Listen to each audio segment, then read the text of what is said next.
Hi, everyone. We have a new and exciting episode of Traffic Jam this week because Adam is back. A happy day. Welcome to the podcast, Adam. Thank you, thank you. Adam is my husband, and we are both in our apartment. I think we did this similar thing last time.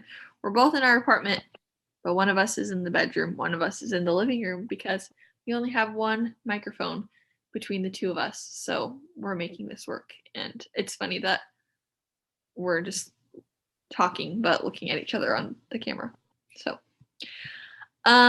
okay, well this in this episode of Traffic Jam, Adam and I are going to be talking about change, just change in general, change in life and our experiences with different kinds of change. I thought it would be helpful to have Adam come on too and talk about his experience with these things because all of the topics that I wanted to highlight today they're all kind of things that I have touched on before in episodes, and so this is kind of an episode for all of those topics to come together and review life and like what we've talked about on the podcast this far, as far as like becoming an adult, like having so many changes in the stages of life that you go through from being a kid to growing up and like becoming an adult. So, before we get started with that, our most exciting news or crazy news is that this is our last weekend in Washington, D.C. / Northern Virginia. And we went out today and did some more adventurous things. And we were talking before about how we've checked off pretty much everything on our bucket list. And we feel like we've really made the most of our time here. So next week we are getting our moving truck and we're heading to Idaho and we're super excited. Do you have anything to say about that? Yes. We're excited. Good things to come. Yeah. So, yeah, that's our big like news that's going on right now. So, we'll pretty much spend the rest of this coming week packing and having some last hurrah hangouts with our friends. And that's about it. So that's our life update. Do you have any other life updates that you want to talk about? I do not. That is the big one. Okay. So for traffic jam of the week, I thought of a couple, but I feel like we also had one today. So you can talk about that one that happened today if you want on the bus. But I wrote this down. My traffic jam of the week that I wrote down earlier was people crossing the street when there's a crosswalk like down the road. Because normally that I feel like in the past that wouldn't have bothered me, or maybe it just didn't happen that often, but we live on one of the busiest streets in Arlington and there are crosswalks at every light, like very close together, and people just jaywalk all the time and it like causes traffic. It makes people like swerve out of the way, it makes people stop and slow down, and people just like wander around in the middle of busy roads, and it's very annoying. So that was what I wrote down. And also, I wrote down another one. I'm just throwing it all in today, okay? The other traffic jam that I wrote down was people backing into parking spots, which I don't know how I've never talked about this before, but I get so annoyed when people back into parking spots because honestly, it doesn't save any time. I feel like people have this idea that it's gonna like save so much time when you leave, but It totally does. Do you get mad when someone has to back out of a parking spot to leave? no. But the time that it takes for someone to back into a spot, that's the exact amount of time it takes to back out of a spot. So it's not like saving any time. I feel like people do it, people back into spots to save time, but it doesn't do anything. It's just harder. Like it's way harder to back into a spot than reverse out of a spot when you're leaving a parking lot. Yeah, that's fair. And that's my annoying thing. So many people park backwards here, like in grocery stores. So that's just annoying to me. That's all. Um, you should tell them what happened today. Like there were multiple traffic jams today using public transportation. We try and do our part, do public transportation once in a while to avoid driving, avoid parking, just to make things easier, but sometimes it makes things so much more difficult. I feel like the first traffic jam is fare evaders. So many today, people that just don't pay for the metro, don't pay for the bus. Um, but whatever, they don't do anything about it. And understandably, I feel like it's hard to enforce and doesn't really necessarily do anything. Can you But give an example? Like if you go into the metro station, there are like people, like metro people that are sitting in the office. yeah, And so every station has a station manager that's in charge of the station, and they kind of sit in a booth or walk around and are watching, and people will just kind of go through the turnstiles without scanning to pay, or like hop over them or slide in hop behind over someone else that them. just paid so they Yeah, don't have to pay.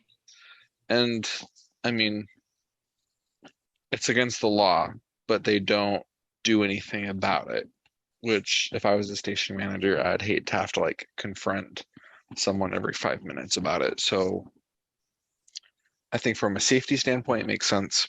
But it's like, oh, why do I pay to use it every time when everyone else doesn't? Or people use like the handicap accessible gate for, if someone has like a wheelchair or a baby stroller or something, people will just open that and just walk through that.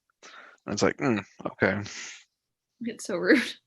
And then people did that the same on the bus today too. We rode the bus to get to the metro station a couple times today, and people will just not swipe their card or their phone getting on the bus, and it will beep at them. But then they just go and sit down, and the bus driver can't be like, "No, get off the bus," or maybe he just doesn't. I don't know.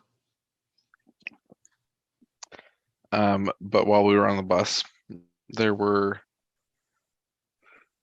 there was a lady that joined or got on the bus with two huge bags, which Like if suitcases. if you're gonna have two huge suitcases, maybe you should take an Uber or something else. But if you need to take the bus, it's okay. But there was already an older lady on the bus that had like all of her groceries in like a little like push cart. There was a lady in a wheelchair, and so like they needed space for them. But this lady joins with these huge suitcases, and now there's a traffic jam of suitcases and groceries and a wheelchair to where no one can get through. And no one And came. the lady with her groceries is trying to get out as the lady with her suitcases is trying to get in. And the lady with the suitcases was just very entitled, which I feel like is a big traffic jam for me, people that just act very entitled. And so she's leaving her suitcases where she wants them and telling the lady that she can get through. And she's like, "No, I can't push my cart through. You need to move your suitcases, like just put them up on the seat so I can get by." She's like, I don't want to put them on the, and we're trying to help her move her suitcases out of the way, but she didn't seem to really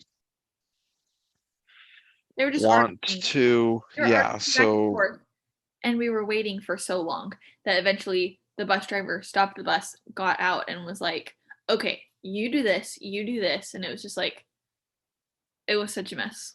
The bus driver was very good. He handled everything very well. But then that made us late to the metro stop. So then we missed our metro that we were trying to make. So then that delays us another 15 minutes. So then it makes getting home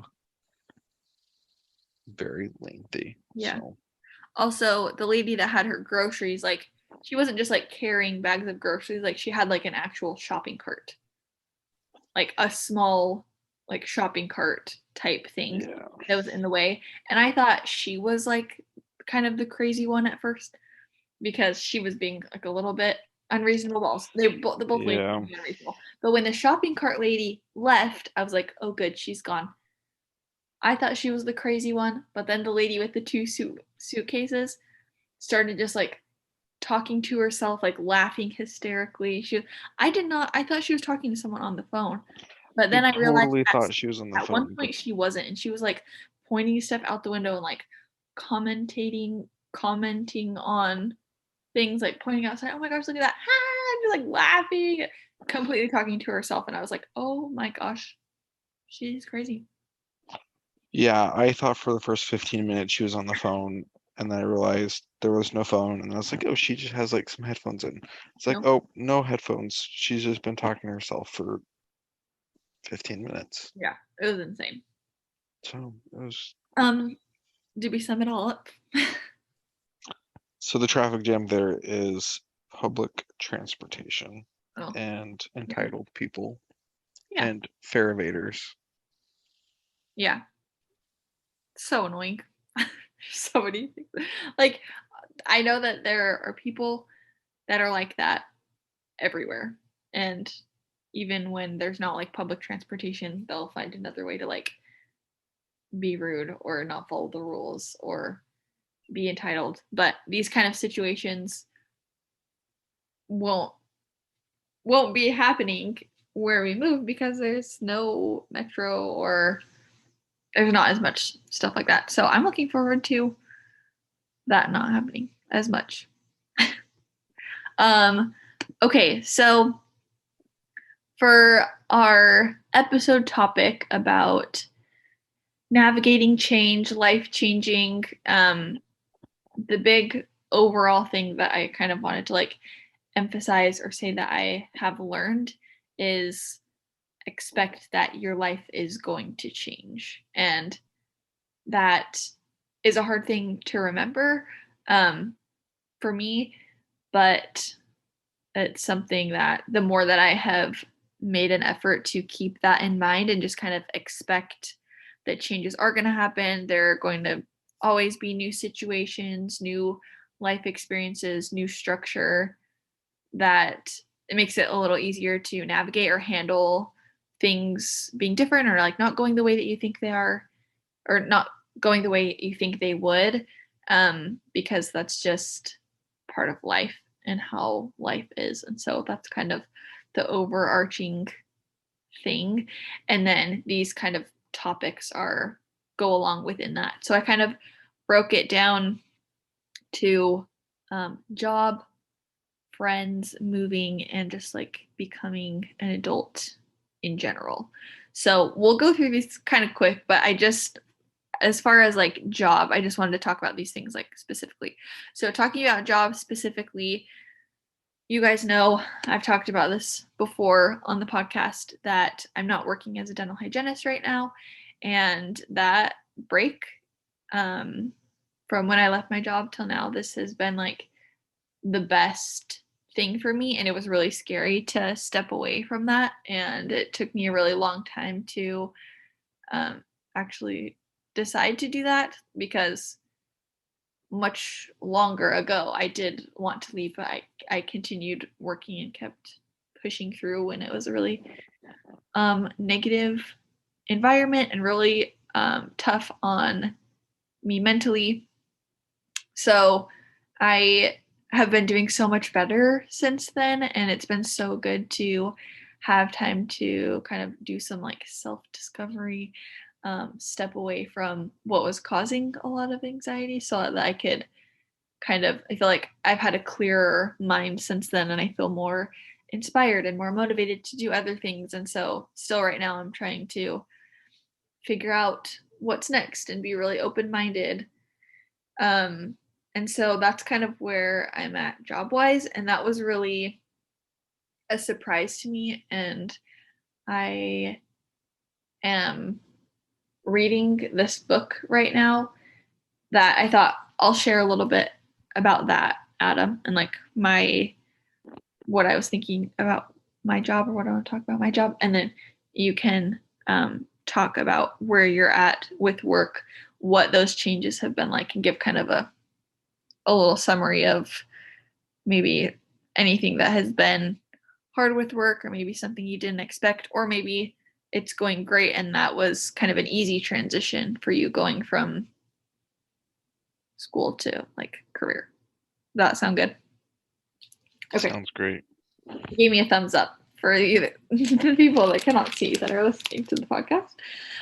Okay, so this book is called Embrace Your Almost, and I just started reading it, but I saved these pages because I was like, this is exactly what I'm going through. So I just thought this kind of job section of the episode would be a good place for me to read you guys this part of the book, because I'm sure that I'm not the only one that has gone through this experience. So this book, Embrace Your Almost, so far she's talking about kind of a similar thing: change, things almost happening but not working out, unexpected turns in life, things like that. So in this chapter called Letting Go of a Good Thing, she says, maybe you're starting to sense that a new city you so looked forward to moving to isn't the right fit for you. Or perhaps the degree you've spent years in school preparing for no longer feels like something you should continue. So I'm like, oh, that, like, I just experienced both of those things at the same time in the last year. She said, you know, it may be time to try a new thing, but you keep pushing forward on the same path because you feel guilty for giving up on a dream. I get it. It's hard to let go of something, especially something that seems good. You don't want to give up on the thing you've invested your time, heart, blood, sweat, and tears into. Letting go would feel like it was all for nothing, even if it hasn't lived up to your hopes or isn't healthy for you to continue doing. Releasing it can feel like quitting. Big decisions can be hard. Even if it's the best decision, doesn't mean it's going to be easy. So that was really relatable, and like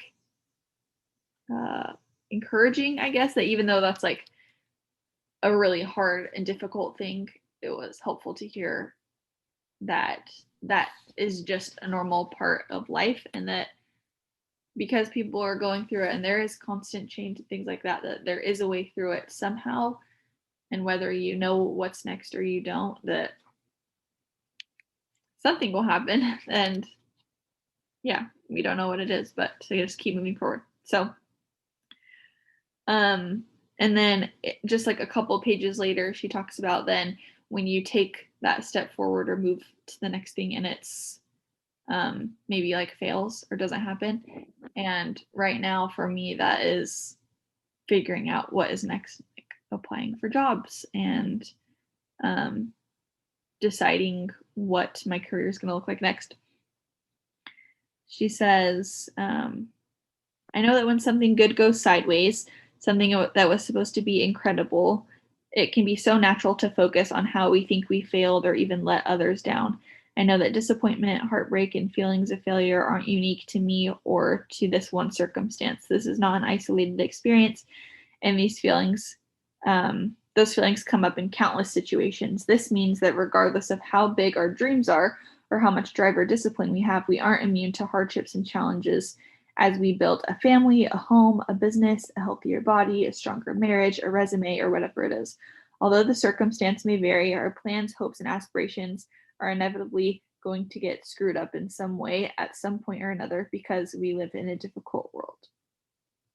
So, I don't mean to end that on like a negative note, but I just thought that that was just kind of a different perspective and just kind of, I don't know, realistic way of looking at it. I mean, like, okay, I know that these things are going to happen, but what am I going to do to move forward? So I just wanted to read that because I thought it was relatable. Do you have any thoughts on that, Adam?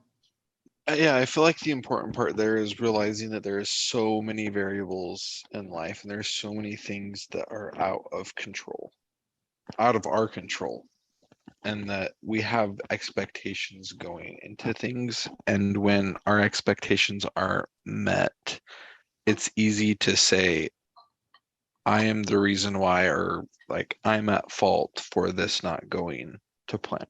So something's wrong with me and I need to change.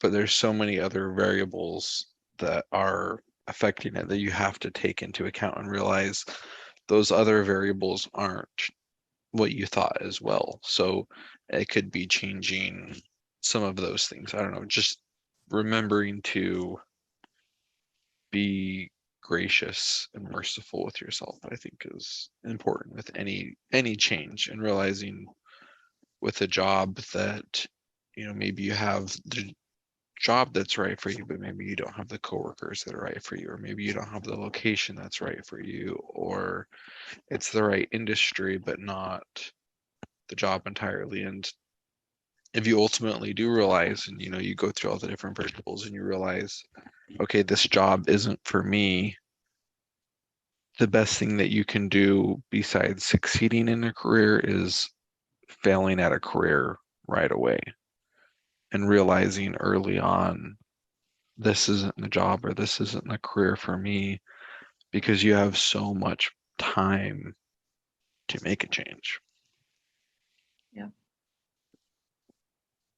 What has been your um experience, not necessarily compared to that or what we talked about so far, but just change in general of how what your career or job, I guess, has been like up to this point in terms of like adjusting. Does that make sense? Like, Yeah, I feel like, just had a job change too, so you could give. yeah, so I recently took a new job. So I was working for the IRS. So the government, federal government, is known for very slow pace. And life was very slow there.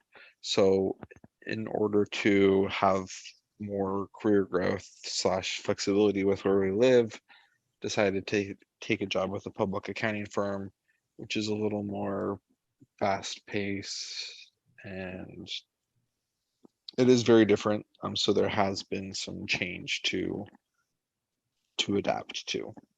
And I think that's an important part to remember too, is anytime you are making a change or you are starting something new from the very beginning, like, take advantage of being new. Like, when you are new, that's the time where people are going to be gracious and merciful with you. They understand you're new. Like, this is the time that you can, like, make mistakes. These are the times that you can, like, ask questions.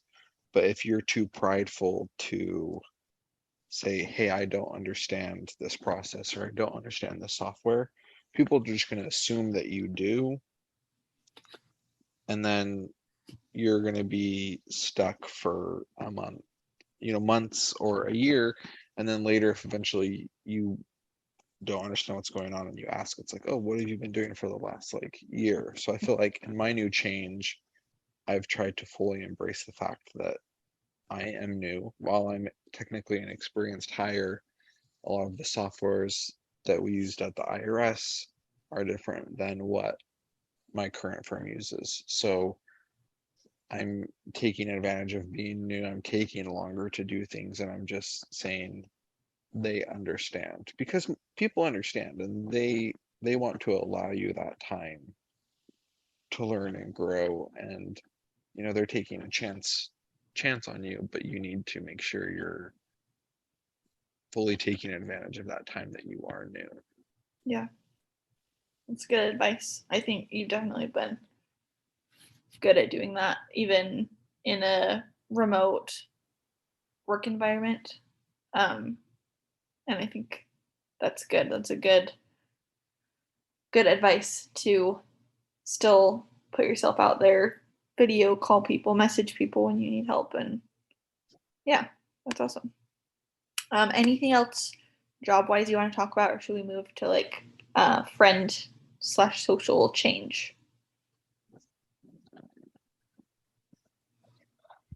I think just realizing in a job change can be good or bad, and it's important to manage your expectations because your expectations and reality will determine how happy you are.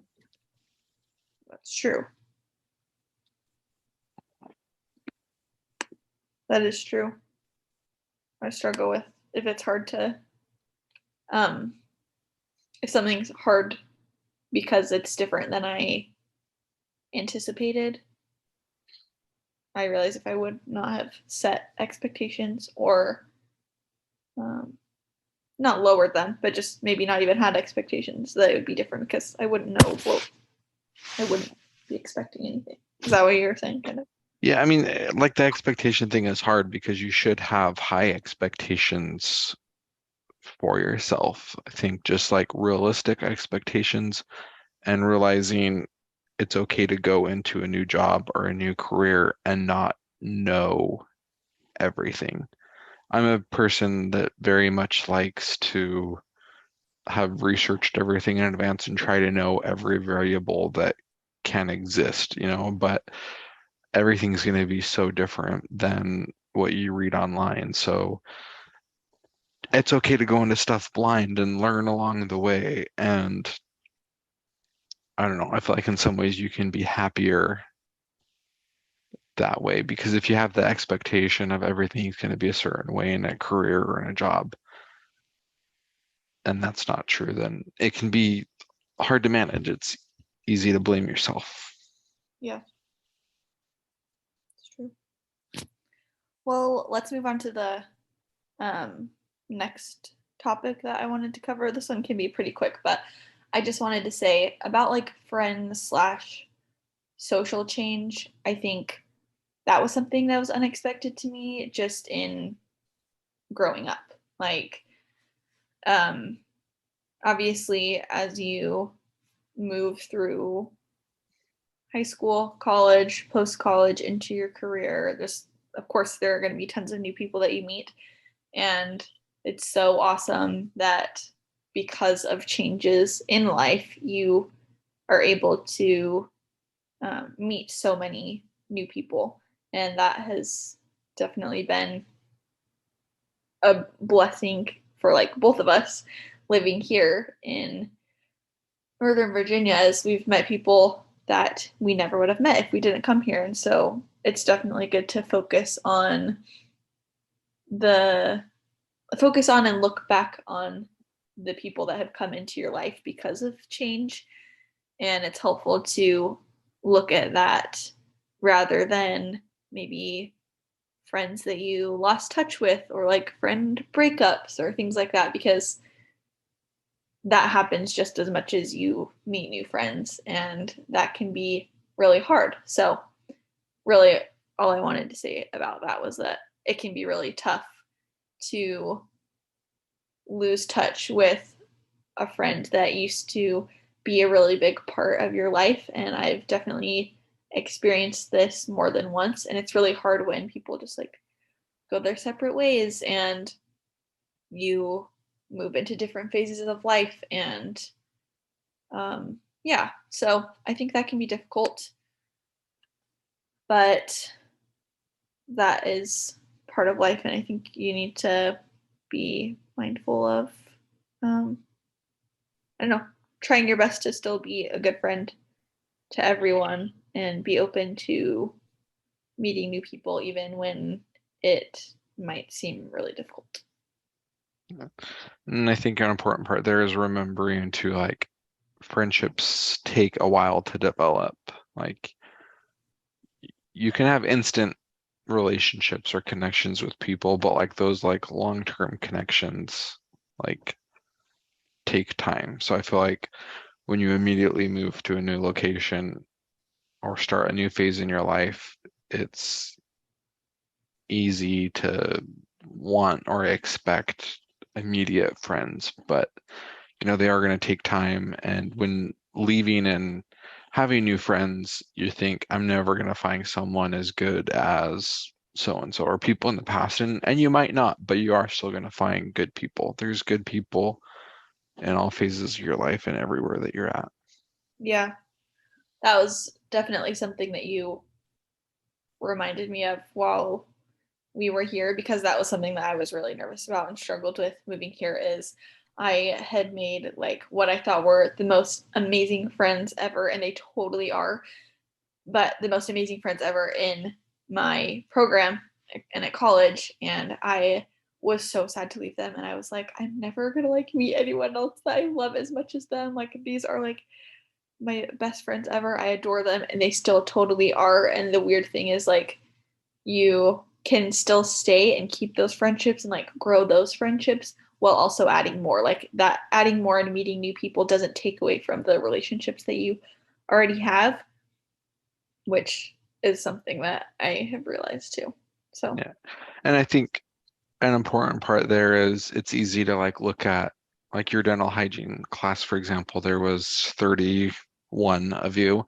It's easy to say like, oh, there's 30 people that are my friends.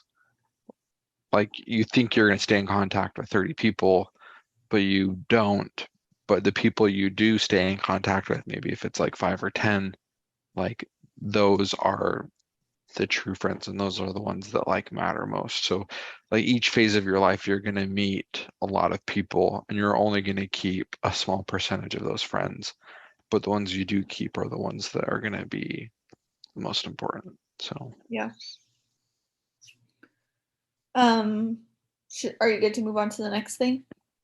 yes. Okay. The next section that I wanted to talk about is moving, which pretty much everyone is probably going to go through, whether it's just moving from living on campus in college to off campus, or moving from your hometown away from somewhere else, or after college moving to a different city or a different state or even a different country. Like, oh, for the most part, people have experienced moving and like being in a new place, and that can be really hard because it's just so easy to like get comfortable where you're at, literally. Like you get used to your own space, your home, where you can go, like walk from your house to wherever you're going, how long it's going to take to like drive your car, you have like your favorite restaurants, your favorite spots. So it's really hard, or can be, to leave a place that you're so used to.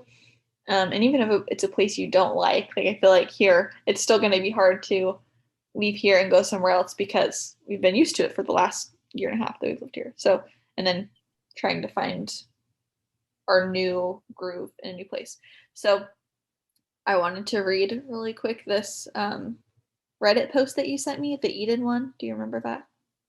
Yes. I thought that would be a cool thing to share. Someone posted this post online called Leaving Your Own Edens. And I thought that was really interesting because we were kind of talking. Adam showed me this post and just, I thought it was really cool. So this would be a good spot, I think, to read that. Someone posted and said, I was thinking about how there are many times in our lives when we must leave our own Edens, as in like the Garden of Eden. We must leave our own Edens and deal with increased trials and struggles resulting from the transition, holding on to the hope that it will be ultimately for our good that we stepped into the darkness and left the comfort of the familiar. These transitions are different for everyone, but they can include moving away from family to live on your own, going on a mission, coming home from a mission, getting married, having children, leaving your job for something better, accepting a new and challenging calling. Each time, it would be more comfortable to stay where you are, but you cross the threshold anyway because you know it's necessary for your growth, or you're forced to cross the threshold by circumstance and you must learn to make the best of it. What are your thoughts on that? Yeah, I think that last part is like interesting is like, whether you choose to do it or you're like forced upon it. I'm not sure which one is easier or harder. Like, I don't know, I feel like it can always be maybe more exciting if it's something we choose. But there's a lot of things in life that sometimes we don't have a choice, or the situation is presented in a way where it's like, oh, we don't really have a much better option at the time. So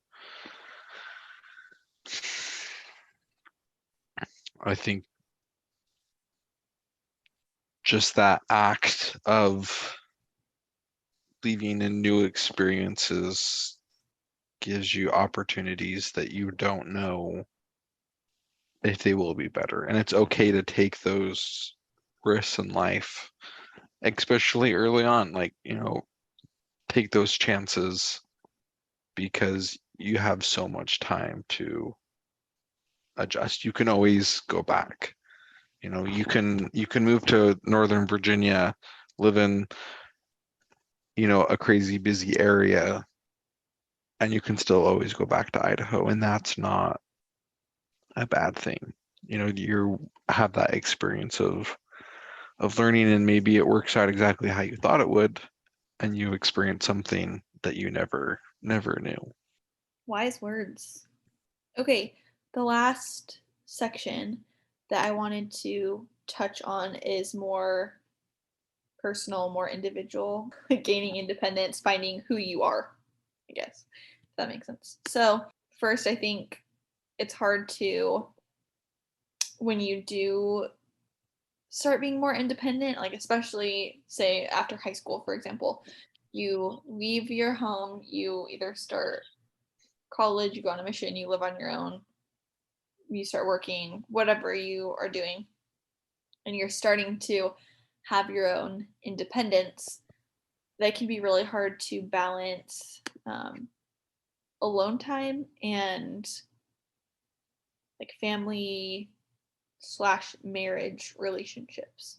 I know that's kind of like a very particular thing, but I have thought about this before, that it's kind of hard to, once you do gain your independence and you get in your own groove and you're making decisions on your own and you are making this life for yourself, that whether it's balancing that alone time and family time, if you're like living in the same town as your family, or whether it's like you are finishing college or you're done with college, or maybe you're in college and you get married, it can be a hard balance to still hold on to that like individualism and independence while also having this relationship with like a partner. Does that make sense? Yeah. I think that can be a difficult balance. So like in our situation, like just like most things, it takes time to settle and kind of find your groove. But they're getting married is like such a huge life change because you go from doing everything on your own, or at least I would say for the most part, um, to constantly being with someone else and making decisions together instead of just on your own. So that's kind of a hard thing for me to get used to because I loved being on my own and really getting to do whatever I wanted, and I can make whatever decisions I wanted to because it was only up to me. And then getting married and having this partner in life, um, it was equally as hard, I think, as it was as wonderful to have a partner and like companion that you always have to go to for advice, questions, help, making decisions so you don't have to make them on your own, things like that. I think about the initial point that you said about, like getting older, I think a thing there is, like, I remember being in middle school and seeing people in high school and being like, oh my gosh, they're so smart, they're so put together, they have their life figured out. And like being in high school and being like, oh, like you don't really realize it, but then all of a sudden you're there and you don't have that. And then seeing people like in college and it's like, oh my gosh, they're so big and grown up and smart and You know, responsible. Yeah, and it's like the farther you go along, you realize no one knows what they're doing. No one has it put together. So I think that's important to remember when you're going through things in life. And then about relationships and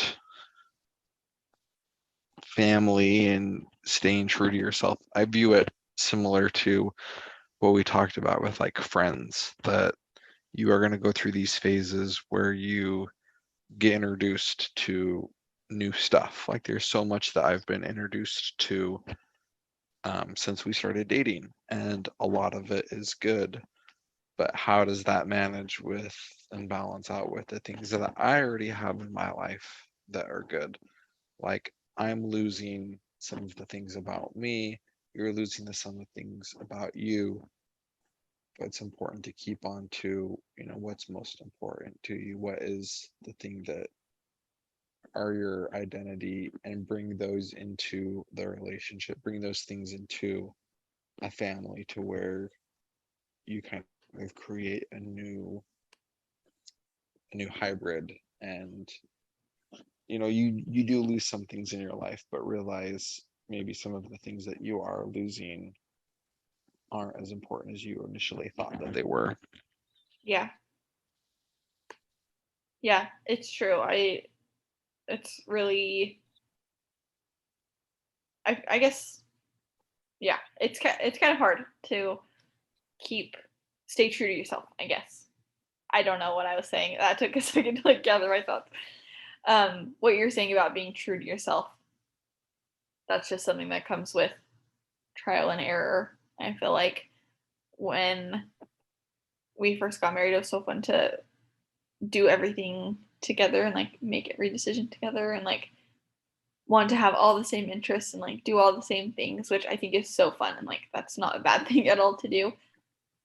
But I found myself being like, oh, I like forgot that I love to do this, or oh, I realized I haven't like gone off by myself to do this activity on my own, whatever it was. So I tried to start making more of an effort to do that, and we still have our life, like our life is together. We do so many things together, but it's also still my own life too, and I might have, whether it's interests that you don't have or do have, it's still okay to go do things by yourself. I think it's totally fine and great in marriages, in friendships, in family units to go and do your own thing and still find ways to be independent. I think that can be really therapeutic, actually. So, um, yeah, I've definitely learned that that's a good thing to be able to do. And I think going along with that too, another note that I had was creating healthy habits. I think that's definitely a healthy habit to create, is scheduling out time for just yourself and like self discovery, or maybe finding new things that just you like, or things that are like just for you, or I don't know, walking to go get a drink by yourself, or driving in the car by yourself and like singing super loud to music, or dancing in your room by yourself, or playing the Switch by yourself, whatever it is. Um, but as far as making new habits goes, I think that takes time too. I've found that I put a lot of pressure on myself to check things off a to-do list, and a lot of times I focus so much on doing that I am not enjoying the routine that I wanted to make for myself previously to have like a good start to my day, for example. So um, I think that creating healthy habits takes some trial and error too. Like you just need to find what works for you, what makes your day better, maybe what starts your day off on the right foot, and then it will take time to create a habit out of that, and you do have to work to be consistent at it, whatever it is, to gain a new skill or to meet a new goal or whatever it is. Yeah. And I feel like they're just important to know like the things that are most important to you and make sure that you're maintaining those. And I feel like especially something as big as a relationship or a marriage is realizing the timing in your life too. Like if you're getting married in our situation, like right as we're graduating school, like there are so many things that are changing. It's not just, changing from being single to now being married and having that additional responsibility of another person, but also, oh, I'm no longer in school. I'm starting, my career. And so there are so many things that are changing. So realizing some of those changes aren't maybe because of one reason in particular, but they could be a combination of things. Yeah. Yeah, definitely. We've both experienced that. Um, but from all of that too, you learn really valuable skills. So it's good to remember that too. Yeah. Okay, the last note that I had on the becoming an adult slash like finding yourself, um, and changes in just you as you're growing up is body, which is something that I know everyone experiences, definitely like something that we've talked about. It's so crazy that appearance, I mean, just like naturally in like our human lives, like appearance is such a big thing. And when we, with the culture that we're in, and like everyone says, with social media, with the internet, with whatever, it's what everyone's appearance is, like what people look like, that's like all up in your face. And for whatever multiple reasons, comparison is just so easy. And you, I think it's so normal and real for you to struggle with like comparing yourself to how you look and comparing that to someone else, but also like comparing you to yourself. That's something that I have definitely struggled with, and that I know is from talking to friends and other people that that is something that is very common too. Like when your body or your hair or your face or like whatever is changing, you, it's just so easy to like be hard on yourself and be like, oh, I don't know, whatever. I won't like go into specifics, but I think that it's so easy to do that and to be disappointed in yourself or mad at yourself for not looking like how you used to, or like just seeing changes in yourself. And yeah, like mentally, emotionally, but also physically. So do you have any thoughts on that? Yeah, I think they're also like, it's important to remember that those thoughts that you're having about yourself and you're thinking that other people are thinking things that they aren't. Yeah. If it's, if you're comparing even yourself to yourself, you're saying, oh, look how my body's changed in the last 1 year, 2 years. Like the new people that you're meeting tomorrow don't know what you looked like a year ago. Like they have no baseline. They're, they're just seeing you for who you are in the moment. And, they have nothing to compare you on in your past, but they're also not making the assumptions about your current self that you are. Mm-hmm. You And notice more than other people do. yeah, and like we've, like I've mentioned with other things, it's important to consider the variables that are going on in your life as well. Maybe physically you aren't where you want to be with your body, but are you having a hard time at work? What other things are going on because I feel like so many things can affect that. Maybe if, you hate your job, that's really affecting you. You have depression or anxiety about things, maybe you don't have the energy that you need to make the nutritious meals that your body needs. So you opt for fast food, or, maybe you have a new job that's very draining. So now you don't exercise like you used to before. And just realizing we don't realize those subtle changes in our life that are also affecting things like that. Mm-hmm.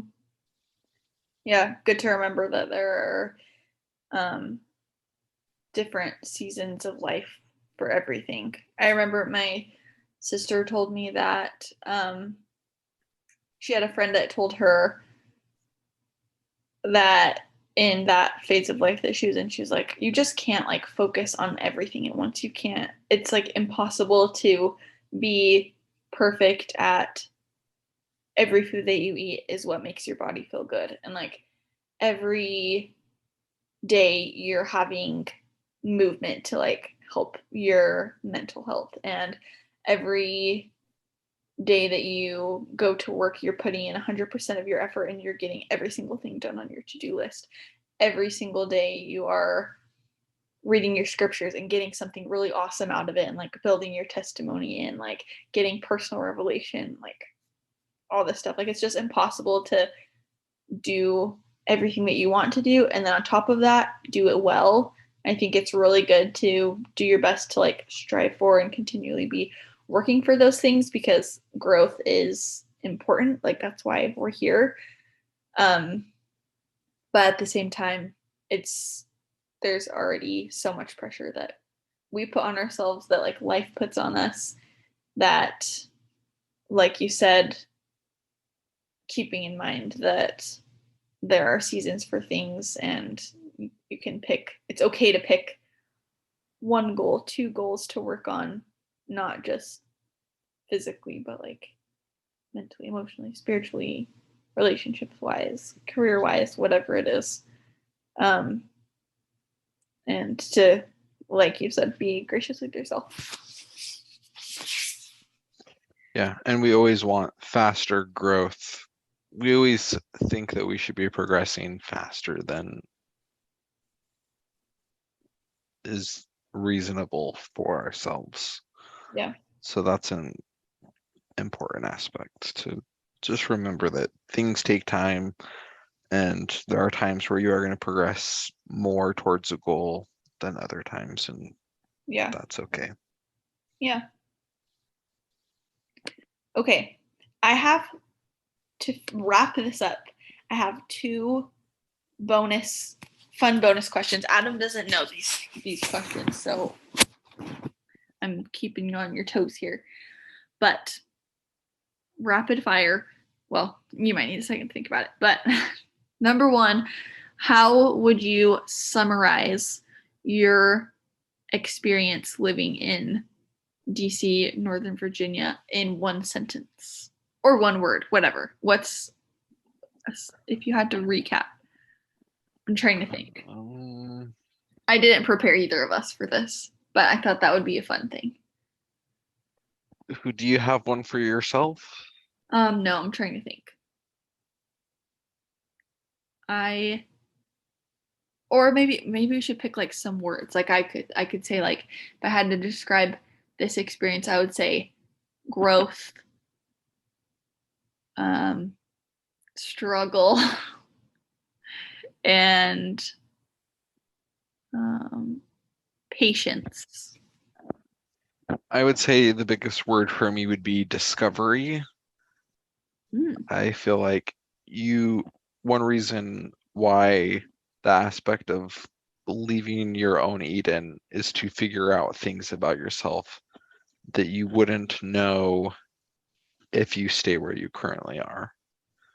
Like, the best way to learn things about yourself is to put yourself in new situations.